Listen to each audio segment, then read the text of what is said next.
Welcome, everybody. I'd like to introduce David Clark, MD. Thank you for being on my show. Great to be with you, Helmut. Appreciate the opportunity. Awesome. Well, let's just get right to it. Tell us a little bit about yourself, a little bit of your background, what you do. Well, I'm a physician. I'm board certified in both gastroenterology and internal medicine, and I've practiced starting in the 1980s.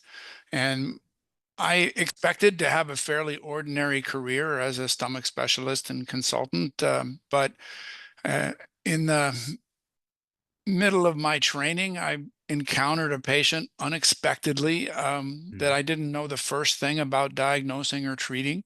This was a mm, woman in her late 30s, referred by another university, in fact, because they could not find any explanation for why she was averaging one bowel movement per month. right. We did some specialized testing on her that my department chair and I were convinced would show what her problem was. But that test was normal as well, which Okay. completely baffled us. And it was left to me to do her exit interview. And I was essentially telling her she was going to have to live with this. Hmm. But not wanting the conversation to be over in 30 seconds, I started talking to her about stress in her life. And she didn't have any, or, she was happily married. She worked half time in a bank. She had two kids, nothing really going on there. But then I asked her about stress earlier in her life, and she interpreted that to mean way earlier. And she told me that her father had molested her. Oh, I'd yep. never heard that from a patient before. This is in my 8th year of formal medical education and training, and I had no training in how to respond to a statement like that. Mm, And I was afraid that if I asked her anything about it, I would make things worse and that she'd have a breakdown in front of me. But at the same time, she seemed to be very calm in how she spoke about it. So I fell back on basic training for as a physician and got a history about it. mhm. And that turned out to be, a horrendous experience for her. It would have been bad enough to be molested once or twice, but in her case, Right. it happened hundreds of times between the ages of Mm, 4 and 12. But she's telling me this in the same tone of voice you'd use to read a grocery list. So I can't tell if this is still affecting her, or if right. she's, it's all stopped 25 years in the past. Could it still be affecting a person in the present day? Could it Yeah. still be creating this profound disruption in her bowel function? Did Um, the bowel issues come later or were they yes, two always there? years, 2 years. Okay. So that's She interesting how they've manifested in the after a middle certain of her time. life, Right. age 35, and the molestation had stopped when she was 12. So nearly a quarter century later, she suddenly becomes ill. How in the Have you world seen does that that pattern? work? Oh, Have you seen that yes. pattern with others? Oh, yes. Yeah, but Do you this was think the there first one. Do you know why that happens where all of a sudden it decides to show up a little bit later? Oh, yes. There's a trigger. Right. And sometimes it's a really obvious trigger, and sometimes it is just ironically from the healing process. A Right. person reaches a point where the emotions that have been repressed are ready to be felt. That's And interesting. I've noticed that with coming out of a perfect storm with a like say a narcissistic relationship, everything was fine until we broke up. Everything was quiet, right? And then it decided to bring up all these symptoms. It's interesting. yeah, it's more interesting even than that because breaking up a narcissistic relationship means that a part of you has decided that you deserve better. Right. And if you have decided that you deserve better in the present day in your close personal relationships, the corollary to that is, well, you deserved better in the past too. And that's exactly what happened with this patient, is that she reached a point where she was working, as I said, as a bank teller. Hmm. But two Yeah. years before, she had been working for a very toxic supervisor, and she worked for this person for a decade. Oh. And it just, she finally reached the point where she, of her personal recovery from this horrendous childhood abuse, where she said, you know what? I deserve better than to have to work with this toxic person. Right. And she quit. And working in a bank, she had very transportable skills. She easily got a job in a bank, half a mile down the road. Hmm. And everybody loved her in that new environment. They thought she was a wonderful employee. They were very supportive. Her new boss was, night and day different from the toxic old one. And that's when she became ill, because she was Yeah. valued in this environment. And it was a direct contrast to having been completely devalued as a child. That's the long-term um, impact of It's like, yeah, she's childhood finally been abuse. aware. It's like she finally has some clarity. She's finally aware. She's finally in a safe environment, so the brain's Yes, able to bring something up. yes, absolutely. Safe environment. So now the emotions are knocking on the door, but she's spent Um, her entire early years learning how to take emotions and bury them. So these emotions, finally the outrage at what she had to suffer is ready to be felt and to be experienced and to be thought about and dealt with, coped with, overcome. Um, but there's another part of her brain that knows very well how to take emotions like that and stuff them. mm, So what do? They want to come out. They're ready to come out. They manifest in the body, yeah. and they practically shut her bowels down. I still to this day, I mean, I can remember just thinking, this can't be right. This can't be possible. And in Right. fact, I knew of a psychiatrist at UCLA where I was in training that was certified in medicine as well.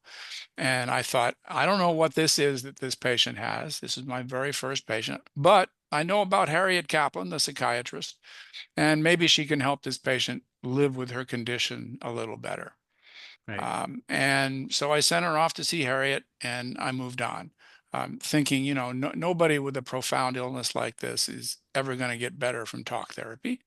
Um, Yeah. so I just, went on with doing my gastrointestinal thing, putting endoscopes in people, until 3 months later, I run into Harriet in an elevator. Or do you call them lifts in Canada? Elevator. Elevator. Okay, I get confused sometimes. I think Um, lifts might be in England, maybe. Yes, yes, Yeah. UK, Ireland. All right, I get confused. It's been a while since I've been in Canada. Anyway, Yeah. the this was the elevator ride that changed my career, because I get on the elevator and there's Harriet Kaplan. Then I asked her, "Hey, whatever happened to that patient that I sent to you?" And Mm, she said, "Well, I haven't seen her in a couple of weeks now, Dave." And I thought, okay, well, yeah, I mean, there's mm. really not much you're going to be able to do for somebody like that. And then she said, "Oh, she's fine. Huh. Her bowels are normal. She's not taking laxatives anymore." And I'm going, what? Yeah. You can't be serious. You can't cure somebody like that just by talking to them. 10 weeks of weekly counseling sessions. And she cured this patient. And I thought, Has she seen this before with other patients also? yeah, not this This- particular degree of illness, So but this also changed their path, I'm sure, in their life, being aware that, they can help people with other oh, symptoms too. Harriet had been doing this for years. Okay. Yeah, she was already an expert in this. I just didn't know it was possible. I mean, I Wow. was nearly 7.5 years into my formal medical education, and nobody ever mentioned that such a thing was possible. And so I got out of the elevator and I turned around and I'm looking at her and I said, "Harriet, how did you do that?" Hmm. And I thought, if I'm going to be a complete doctor, I Yep. should know a little bit about this, because if I've seen one patient, I'm probably going to see another one sometime. And so I prevailed on Harriet to kind of give me a basic framework for how she thought about these things and how she was able to help this patient recover. Um, Always assuming that when I got into private practice and I moved to Portland, Oregon, and been in practice here, Hmm. And always thinking, if I do encounter another patient like this, I'll just send them off to whoever the Harriet Kaplan is in my Right. community, and that'll be that. Well, it turned out that there were no Harriet Kaplans in Portland, Mm, Oregon, anywhere. What there was cognitive behavioral therapy. right. And it is now well documented in research uh, that cognitive behavioral therapy doesn't work very well for this kind of Right. patient. It gives you a Hmm. little bit better than placebo, Right. but That nothing makes sense. It like, didn't work for me either. yeah, exactly. And so all these patients that I sent off for mental health treatment with this problem, they came back, Mm, which I did not expect. Another thing I did not expect was to see more than one or two patients a year. Um, mm, and I used Harriet's approach anytime I had a patient with normal diagnostic tests. right. And lo and behold, I was finding the kinds of issues that Harriet had taught me to look for in 5 or 6 patients a week, week after Mm. week after week, Wow. 250 or 300 a year. And a bunch of them, after I sent them to mental health, came back and said, I'm not any better. Now, what do we do? Right. And so I said, there's nobody else in this community that knows what to do about this. So I will try to help you. Hmm. And I started as a bumbling beginner doing trial and error, using Harriet's approach, trying to replicate it in my own practice. And I'm sure I wasn't very good at it when I started, but it's like Right. anything else. If you keep at it and you do trial and error and you listen to your patients and you see what works and what doesn't, Yeah. gradually got better. Took me probably 5 years.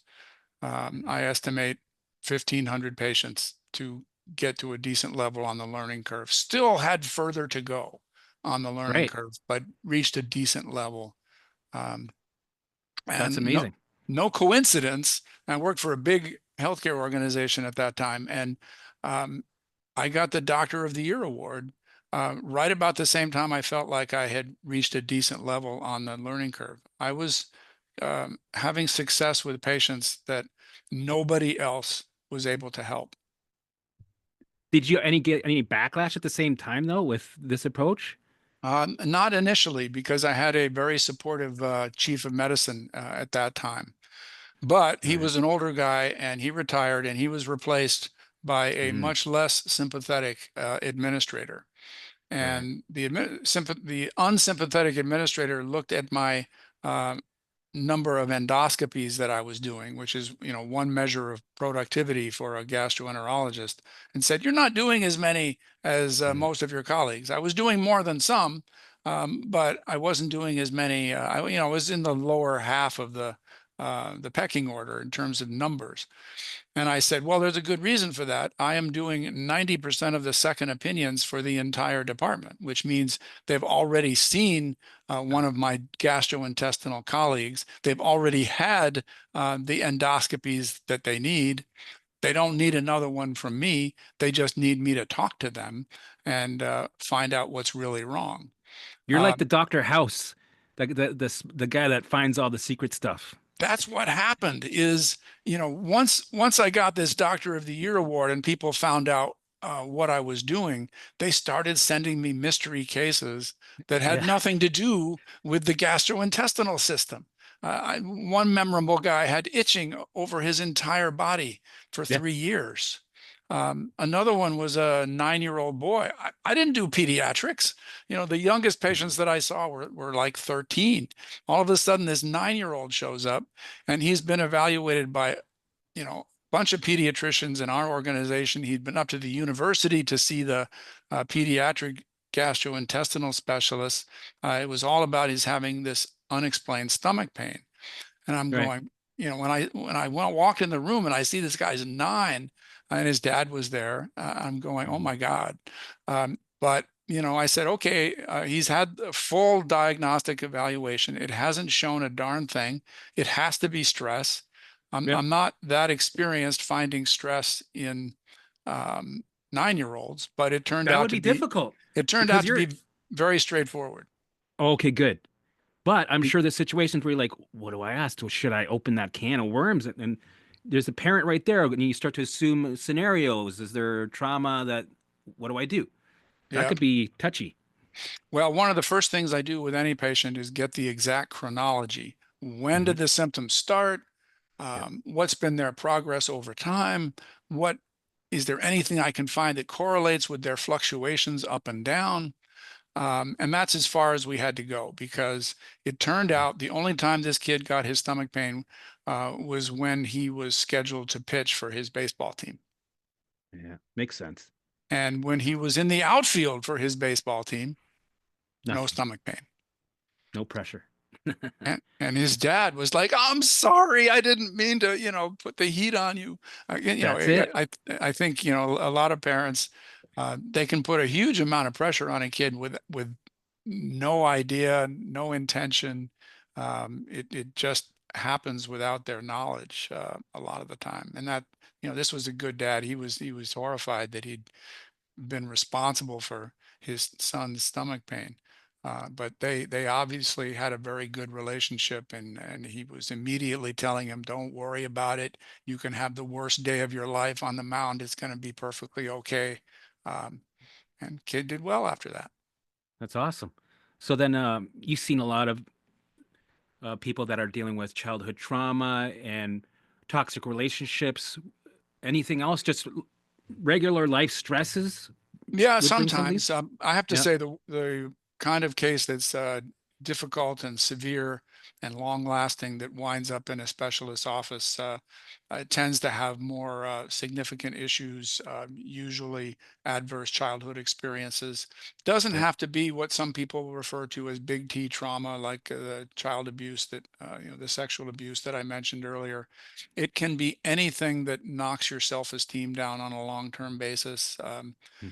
The One of my patients, after a fairly long conversation, suddenly recognized that the only time he got support from his parents was when he did something better than his brothers and sisters could do it.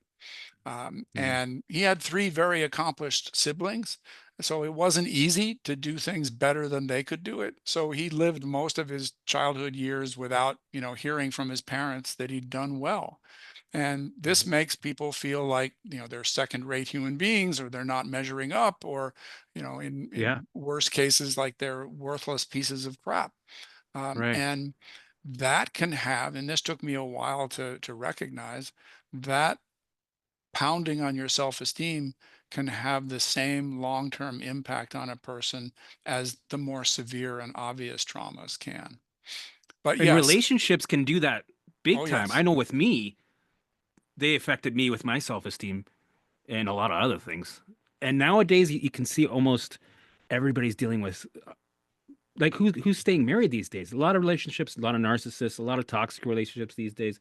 I could just imagine, myself. I got sick. I could see a trend that more people are gonna be having symptoms because of stuff like this. Yeah, it turns out that, I mentioned long-term impact of adversity in childhood, and one of those long-term impacts is choosing toxic partners for yourself, whether they're Mm, narcissists or otherwise. But if you've grown up in an environment that's got problems, many children, especially the ones who grow up and wind up in my office, they are trying to fix those problems. They are trying yep. to support the people that are in that environment. They're trying to make things better in that household by focusing their attention on the needs of other people. So it's not a big shock that when they're adults and it comes time to choose people to be in relationships with, they have a strong tendency to choose those same kinds of people that have problems or have issues or are narcissists or are in some way Hmm. toxic, and they are drawn to try to help those people, support them, fix their problems, meet their needs. They're people pleasers. Yep. They don't put themselves on the list of people they take care of. So they end up in unbalanced relationships where they are giving 95% and maybe getting Mm, 5% back, and that's not right. sustainable. Obviously, I mean you're on a treadmill you never step off until your body finally protests and Right. forces you into a reckoning. It's like it finally fills up. It had enough, and something's got to give. That That's makes right. sense. So, That's right. how would you say that the how does it work with the brain when it's dealing with maybe childhood trauma? How does neuroplastic pain or symptoms manifest? How does that work? Yeah, well, the brain physically changes. There are now a number of studies using functional magnetic resonance imaging in people with fibromyalgia and somatization disorder and a number of other issues, irritable bowel, Mm, that show that the brain in people with those conditions is different than the brain in people without those conditions. So there's a real neuroanatomic changes going on. These conditions mhm. are not in people's heads, they are physically in the structure of the brain. And the list of symptoms that can result from this is virtually endless. I mean, there have Yep. been 100 or more that have been correlated with this, that are what are called neuroplastic symptoms. The neuro meaning the brain and nervous system, and the plastic being our jargon term for a capacity for change. So Mm, these neuroplastic symptoms can be migraines, ringing in the ears, yep. dizziness. First story in my first book was They Can't Find Anything Wrong. The first story in that book is a patient who had severe dizziness and was Hmm. hospitalized at a university 60 times with no diagnosis. Yep. Temporomandibular joint problems, burning mouth, visual disturbances, Yep. pseudo seizures, and we haven't even left the head yet. Yeah. Spine pain, spine in the neck, difficulty swallowing. Obviously, low back pain is a big one, Yep. irritable bowel, fibromyalgia, pelvic pain, genital pain. There's a Yep. condition called persistent genital arousal disorder, bladder Oh, I spasms. didn't have that one. Too bad. Instead, Yes. I had the testicle pain. That was relentless. It felt like Mike Tyson was always punching my balls. Oh God. That Yeah. was not fun. It is profound, the Yep. level of severity that you can get from this. Long COVID, Yep. many cases of chronic fatigue, not saying every single one. Same with long COVID, not saying every single one, but a lot of them. There's a study at Harvard that they use the same treatment techniques and were able to alleviate a huge amount of long COVID symptoms in a sample of patients, a couple dozen patients. What am I leaving out here? Those are, certainly some of the main ones. But the common denominator actually is not the symptoms themselves. It's that people tend to have more than one at a time. They Yep. don't always, but the more of these symptoms that you have, the more that there's no organ disease or structural damage to explain them, Mhm. the more Yeah. likely it is that you're dealing with a neuroplastic condition. Right. And is that how you separate? Is there like a spectrum or a limit where you're like, okay, you're in this category now. We can do the mind body approach. You're in this category. We're going to do the traditional approach. Is there something that separates it? There is for me, if we do diagnostic tests and we find that you've got organ disease or structural damage, we're going to focus on that. We're going to Hmm. try to fix that issue that we found. You have to be careful, particularly in spine pain, Yep. that it's quite common for people, especially over the age of 40, but even for people who are younger, to have abnormalities on the X-ray or MRI of the spine that are just part of Right. normal aging. And we find those in people who have no pain in their spine at all. So if you find them in somebody who's got pain, you have to be cautious before you attribute the pain to the finding on the X-ray. Because Right. for a lot of people, yeah, the abnormality is there, but it's not responsible for the pain. Gallstones can be similar. You can have pain, you can have gallstones, but they may not be connected. There's a classic kind of pain you get in a gallstone attack. And if the pain is quite a bit different than that, you have to be suspicious that maybe the gallstones are just an innocent bystander and the person is actually having the large bowel muscle contractions of irritable bowel syndrome instead. But yeah, I'm doing the diagnostic test. Um, Yep. Somebody who walks in a doctor's office, they've got a 2 out of 5 chance, a 40% chance that they have a neuroplastic symptom. That's If huge, though. That's If you think very about it, huge. Oh compared yeah. to every day 90% of the world out there, they're not even considering this at all. That's right. That is So exactly right. the numbers change massively just with that. Well, it starts with 40% right when you walk in the door. Right. If then you have diagnostic tests that don't show anything, the probability goes up above 90%, in my estimation. Right. Then the next step is to do an assessment for what kinds of stresses is this individual coping with, both in their present life and in the past. The more Right. of those stresses that you find, then the probability goes up even more. Um, the confirmation comes when you address those issues, that you find the stresses and you treat them, and the patient's symptoms begin to come down. Hmm. Then that's strong circumstantial evidence that you're on the right track. And Yep. then finally, if you cure the patient by simply addressing their stress issues, that's the final confirmation that you had the correct diagnosis all along.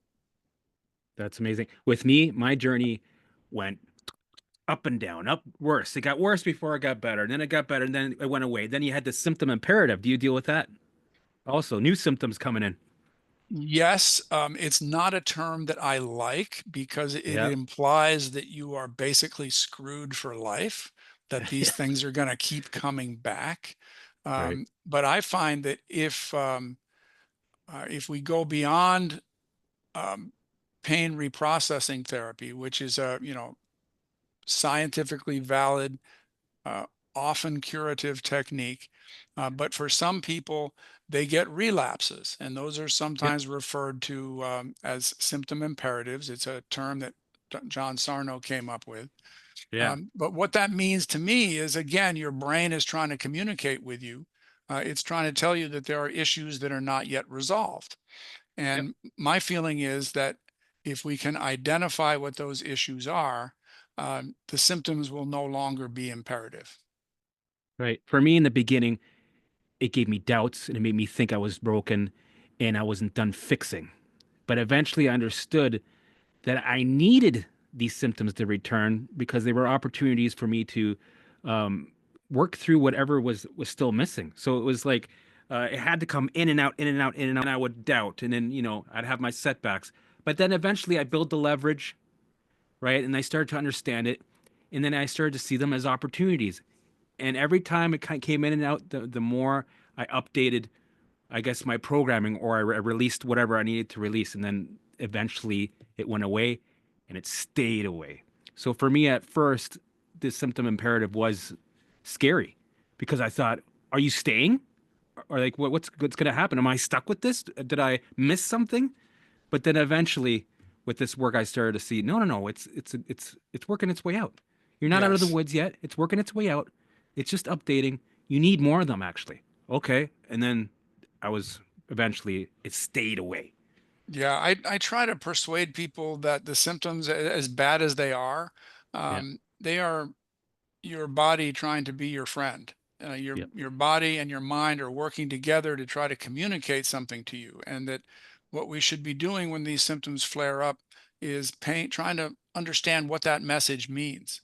Hmm. What is my brain trying to tell me uh, through the medium of physical symptoms in my body? And if we can shift our attention toward figuring out what that meaning is, that alone reduces the attention on the symptoms, which helps them Yep. to come down. Yep. I think sharing success stories and with you dealing with a lot of other patients, giving them a bit of reassurance and when they start to understand how it works, that also takes care of some of the doubts and the feeding the fire in a way with ruminating about the symptoms and the catastrophizing. That helps, I find, and keeps people kind of having less delays along their journey. Yeah, it definitely does. But I should point out that one of the areas that is most challenging for people to recognize is when they haven't been through a big trauma as a kid and Mm, have instead been through lots of little ones. And yeah. as I might have mentioned before, the accumulation of the little ones can be every bit as harmful long term Yep. as the bigger ones. But so many patients, when I ask them, what were things like for you as a kid, what I initially hear is, things were fine. They really weren't that bad. Other people have been through worse than me, and they seem to be fine. And I Right. really think I'm over it now.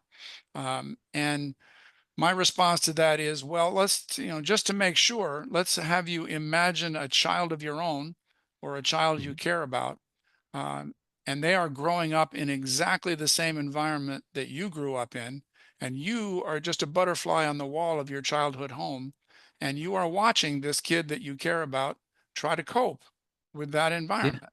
And what is that like for you to watch that? And you can't do anything about it because you're a butterfly on the wall and all you can do is watch. And how are you going to feel? Is there going to be sadness? Is there going to be anger Mhm. at what you are witnessing? Just let's say, just for a week, that this kid is going to be in there.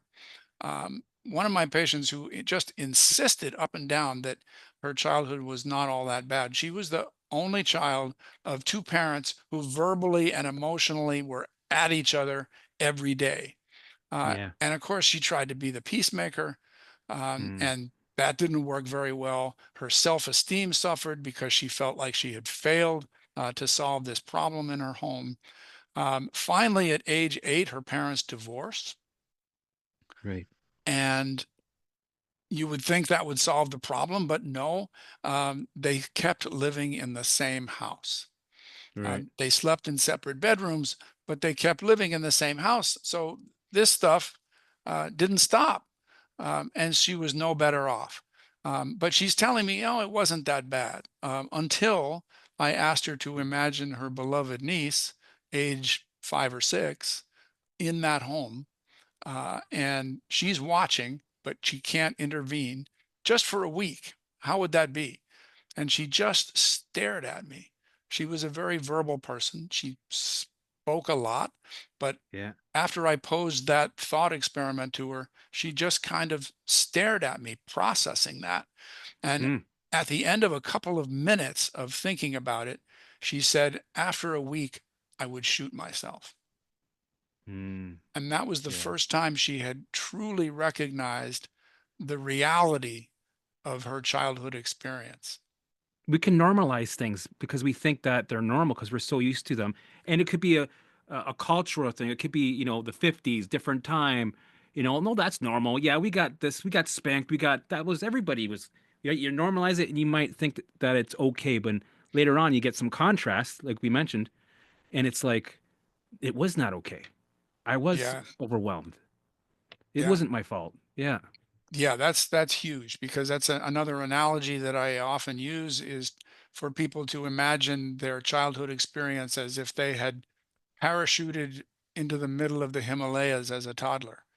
Mm. And in this, they find themselves in this dangerous environment through no fault of their own, and they have to find their way out somehow. And the fact that they are able to do that um, shows heroic levels of perseverance on their part. And I want people to absorb that Yeah. self image because most of them come out of these environments feeling like they're second rate or worthless. And if I can flip that, if I can help them to feel, no, actually, you did an amazing thing.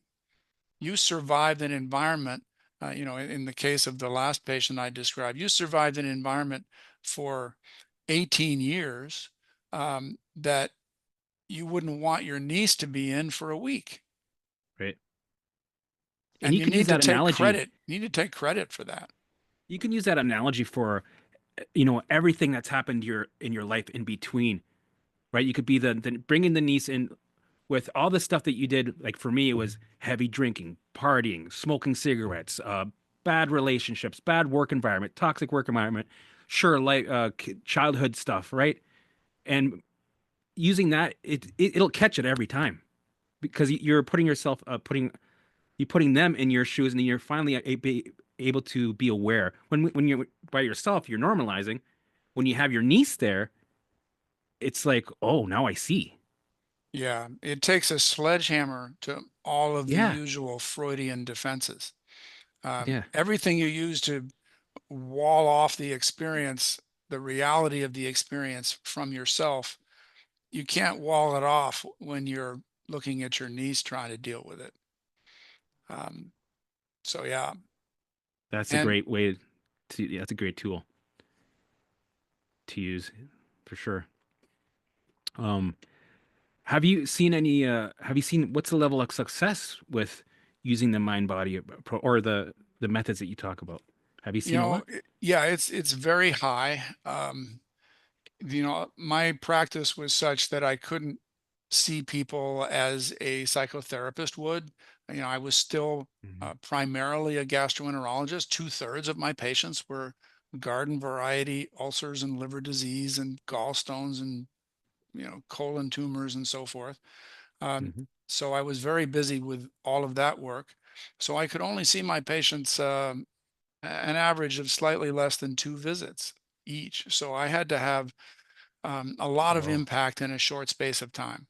And right. most of the time, I didn't get follow up. I would try to give them enough information that they could then go to a mental health professional and take advantage of that. Or later on, when the books became available, I could refer them to those. And today we have tons of resources. Our Yep. website symptomatic.me has a whole bunch.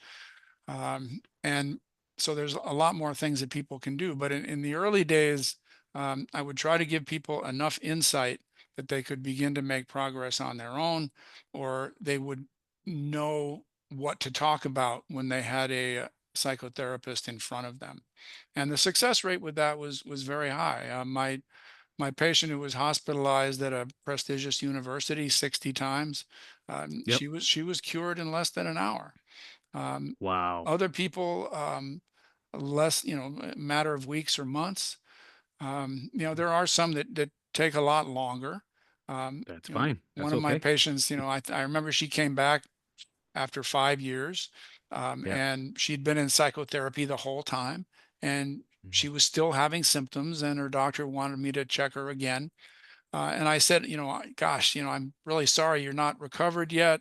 Aren't Yeah. you disappointed by the lack of progress?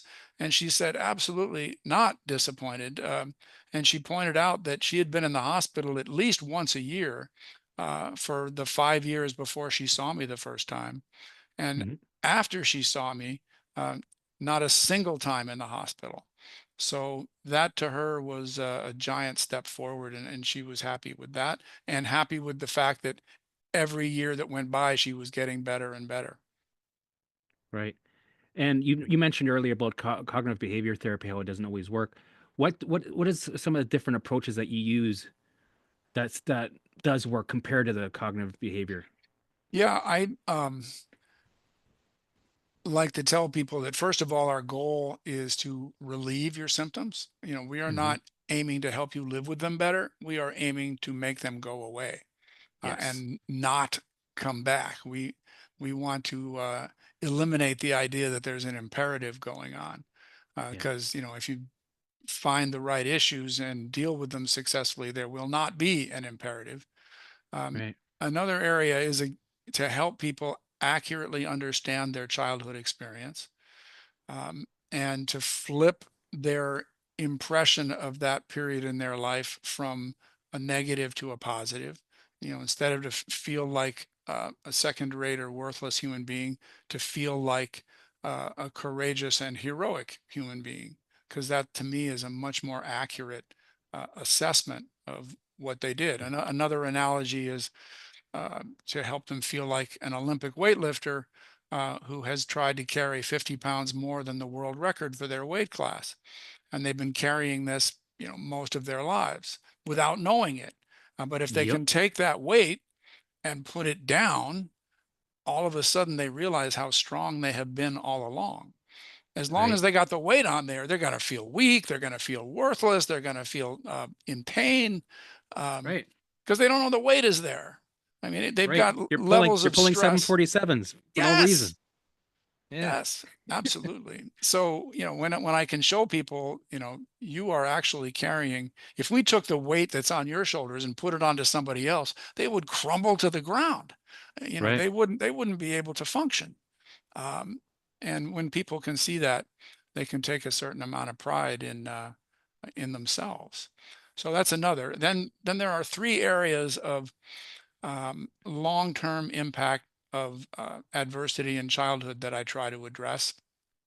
The first is toxic personality traits, Mm. which all of which can be changed. Perfectionism, low self-esteem, Right. poor assertiveness, people pleasing, lack of self-care skills, uh, tendency to choose toxic relationships. A whole long list of them, all of which develop directly out of coping with childhood adversity, uh, Hmm. and with the negative assumptions that people absorb about themselves from those toxic early environments. And when I can help people see that they learn things about themselves that are not true, like you're Hmm. second rate, or like it's your Yep. job to fix everybody in your world, when they can recognize that those are not true and where they came from, they can start to make changes. When they can flip their self-image into positivity, they can set better boundaries with toxic people, for example.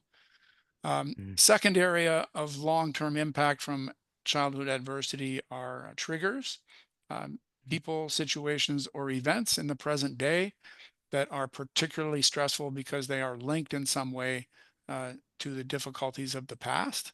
The most Mhm. common one is that there's an adult in your life um, who was harmful to you as a kid, and they're still in your life today. Mm. That was the issue with the patient who was hospitalized at the university 60 times. So if we can deal with that successfully, put boundaries around that person, stress Yep. level goes way down.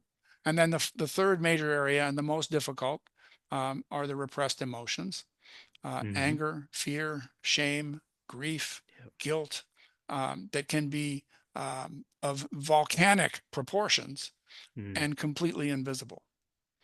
Yeah. And I have to help people recognize that those are there, get in touch with them, and the butterfly on the wall thought experiment is very helpful for that. And Yep. then to start putting those emotions into words, writing them down in a journal, speaking them into a recorder, typing them Yep. onto a computer screen, speaking them to a therapist. um, the more you can convert emotion from bodily expression into Mhm. verbal expression, the less your symptoms are going to be. Yeah, it makes sense. You're allowing them to come out. You're listening to them. You're acknowledging them. It's in a bit of exposure in there, and it makes sense. And you're finally letting go of some of those 747s, Yeah, so your and body can do its thing. you're feeling worthy of Yeah. even having those emotions. So many of my patients were made to feel that they weren't even worthy of putting those emotions out there. One more Hmm. big area that I try to address that's important for many patients is the self-care skills. It's a Hmm. personality trait, but it's so common and so important that I kind of separate it out for special attention. And my patients are often the kinds of people that live life as if they are on a treadmill, they never step off. They're just Mm. constantly going, going, going, whether it's work or family or neighbors or um, giving support to others. They're always focused on the needs of other people because they grew up in an environment where they did exactly that from a young age. And the idea of just playing, of the idea of Mm. putting themselves on the list of people they take care of, it's a foreign concept. Yeah. If they even think about doing that, they start to feel guilty because they have no experience, or they don't have Hmm. enough experience with it. So, my first step in helping people with that is to first help them feel worthy, like Hmm.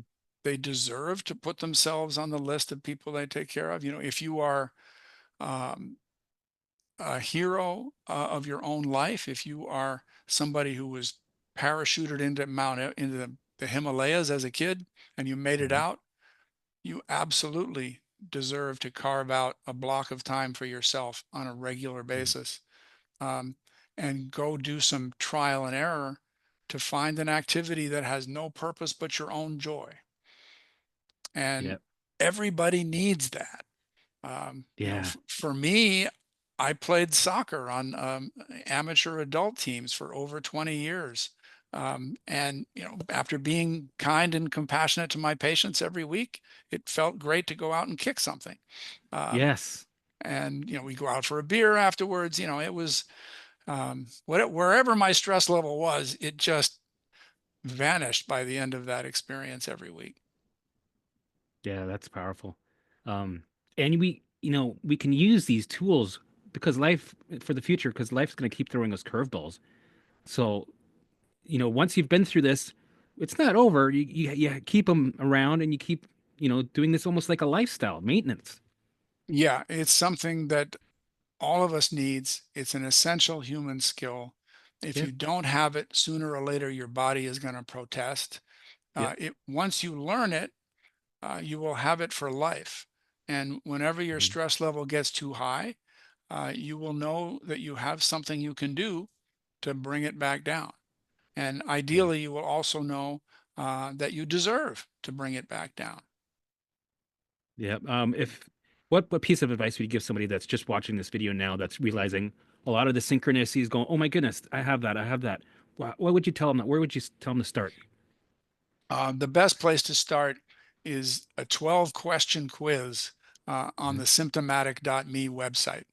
I spent days on that thing, um, you know, fixing every word on that thing. And the reason is that I wanted people at the end of the 12 questions to have learned as much as a person could learn about themselves in 3 minutes.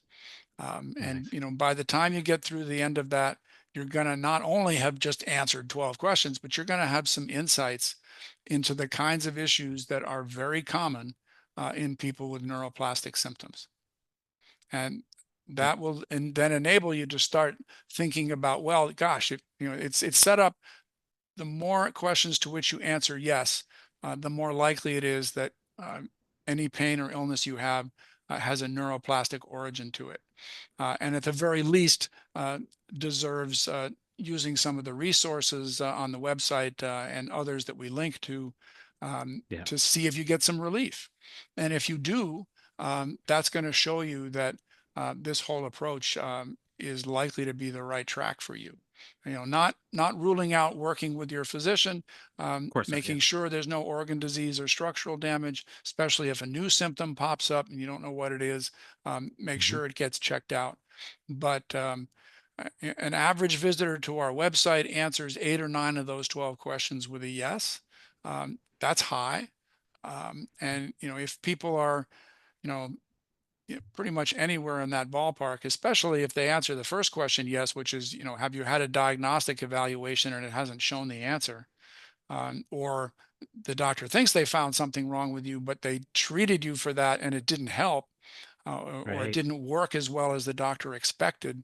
Those are indications that pursuing the investigation into the kinds of psychosocial stresses we've been talking about would be a logical next step.